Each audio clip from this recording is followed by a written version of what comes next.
Living under a homeowners association is a bit like having a nosy landlord you never signed a lease with. You buy your house, you pay your mortgage, and yet somehow, a board of power-drunk neighbors decides they have the right to tell you how tall your grass should be, what color your mailbox can be, and whether your kids' bikes are aesthetic violations. My neighborhood was no different.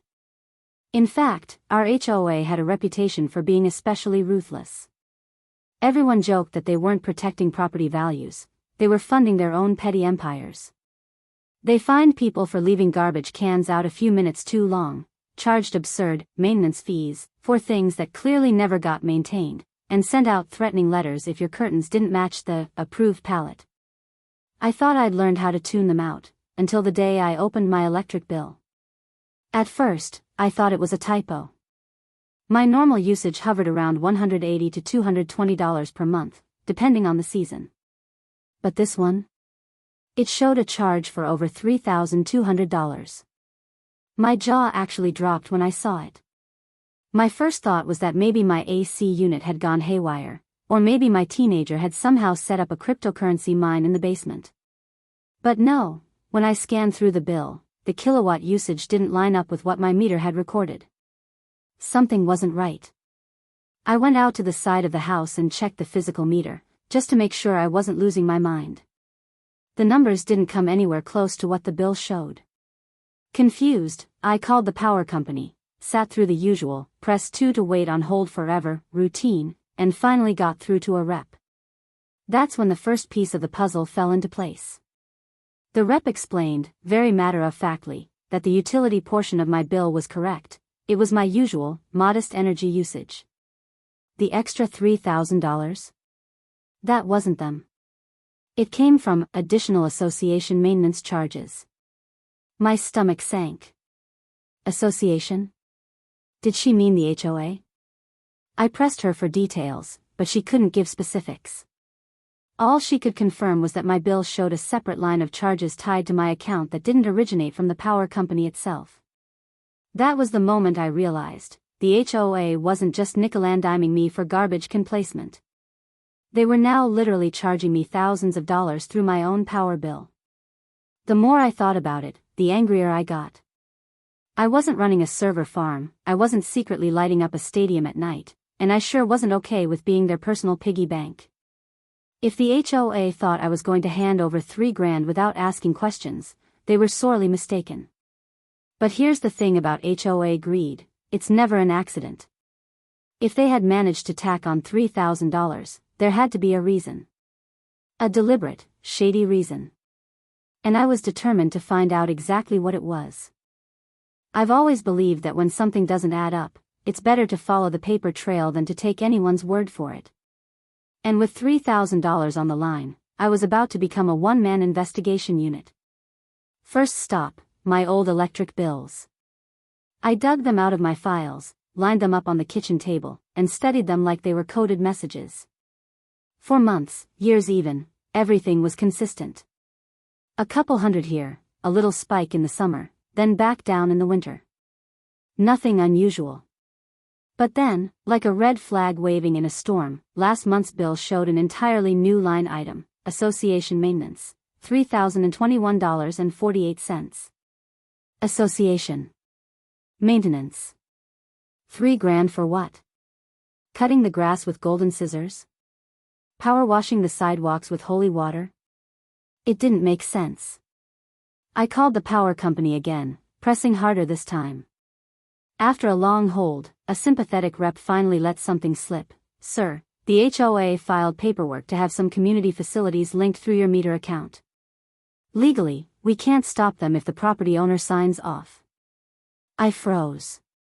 Property owner? That was me. I never signed off on anything. So I asked, what facilities are we talking about? The rep hesitated. Then, almost apologetically, she said, it looks like your meter is tied into the clubhouse, the pool pumps, and part of the street lighting for your block. My blood boiled. The HOA had literally wired their entire set of community amenities into my personal meter. Every time the pool pump ran, every light on the street flickered on, every watt used by their precious clubhouse, it was all being billed to me. And then they had the audacity to package it as maintenance fees. I marched outside again, this time with a sharper eye. Sure enough, I followed the electrical conduit running out of the ground. Instead of leading neatly into my house, part of it spurred off, trailing toward the clubhouse like a thief in the night. There it was. Cold, hard proof. The HOA was stealing my electricity, disguising it as a legal charge, and trying to bury me in inflated bills. At that point, I had two options. Confront them directly and demand they fix it. Play it cool, collect evidence, and prepare to bury them with it. I chose option 2. I snapped photos of the conduit, the bill breakdown, and my own meter readings. I called the utility again and had them email me a written confirmation that my account showed abnormal connections. By the time I was done, I had a neat little dossier of evidence that would make any lawyer salivate. But the truth was, I didn't want a lawsuit, not yet. Lawsuits take time, money, and patience, and frankly, I wanted a faster kind of justice. So, instead of marching into the HOA office guns blazing, I decided to let them dig their own grave. I'd attend the next board meeting, present my findings, and give them the chance to back down gracefully. Of course, if you know anything about HOAs, or Karens in power, you know that humility isn't part of their vocabulary. And what happened at that meeting would push me from angry homeowner into man on a mission. The HOA board meetings were infamous. Picture a bunch of middle-aged busybodies sitting at a folding table with stacks of paper they barely understood, drunk on the illusion of power. Add a sprinkling of smugness, and you've got the perfect recipe for an evening of torture. Still, I showed up. Folder of evidence under my arm, phone ready to record, and a calm smile plastered on my face. When my name came up in the homeowner concerns portion of the agenda, I stood. Yes, I'd like to address the matter of my electricity bill. Specifically, the $3,000 in charges that don't belong to me. That got their attention. The board president, a Karen in every sense of the word, short blonde bob, reading glasses perched low on her nose, voice dripping with condescension, looked up. Sir, those are legitimate association maintenance fees. Everyone has to contribute to keep the community running. I raised an eyebrow. Funny, because the power company told me those charges are directly tied to my meter. Not everyone's. Just mine. Murmurs rippled through the room. Other homeowners looked at me, then back at the board. Karen president sniffed. Well, it's all part of the agreement you signed when you moved here. That's when I laid the first piece of evidence on the table, a copy of my deed and contract.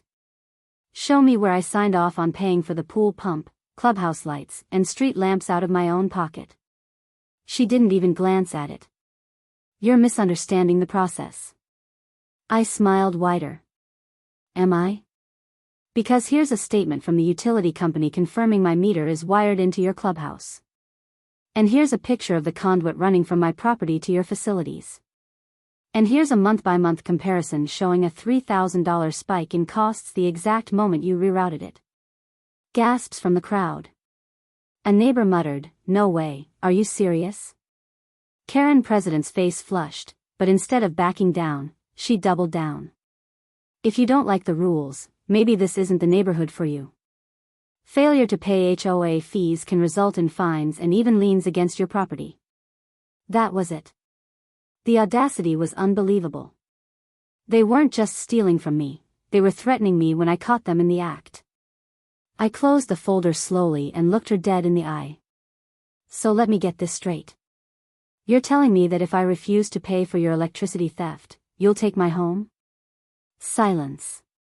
The smug confidence that had filled the room at the beginning of the meeting cracked.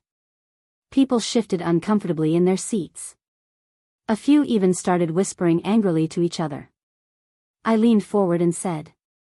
The night after that sham of a meeting, I sat in my garage staring at the breaker panel. For weeks, I'd been the unwilling sponsor of the HOA's pool parties, clubhouse bingo nights, and probably Karen's late-night wine fridge. And they had the gall to threaten me? To dangle liens and fines when they were the thieves? Not anymore. You see, the HOA's little scam only worked because my meter was directly connected to their clubhouse.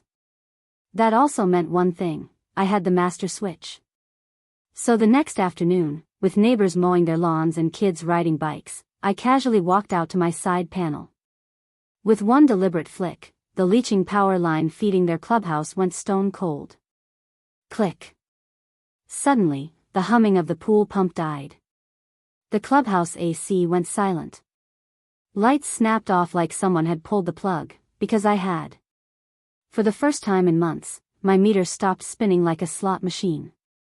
Within an hour, chaos erupted. Karen and her cronies stormed over, red-faced and screeching. What did you do? You can't just shut off power to community property. I crossed my arms. Funny. That's my power you've been stealing. All I did was reclaim it. If you want electricity for your little clubhouse, call the utility company and set up your own meter like normal people. They sputtered, threatened, even waved legal action in my face. But here's the kicker: I'd already filed a report with the utility company and a complaint with the state regulator. The paper trail was airtight. The HOA didn't just look corrupt, they looked incompetent. Over the next few weeks, the fallout was glorious. The utility company billed them for illegal rerouting. The state opened an investigation into the HOA's finances. At the next meeting, several board members resigned for personal reasons. And Karen? She avoided me like the plague. No more smug lectures about community responsibility. No more threats. Just a bitter glare every time she drove past my house in her oversized SUV. The best part? My electric bill dropped back to normal. That $3,000 theft ended the second I flipped that breaker. Neighbors started coming up to me quietly, thanking me for standing up to the board. Turns out, I wasn't the only one they'd been screwing over. I was just the first to catch them. In the end, all it took was 5 minutes to expose them, and one satisfying click to take back control. And I'll tell you this, that silence, the silence of their clubhouse going dark, was the sweetest sound I've ever heard.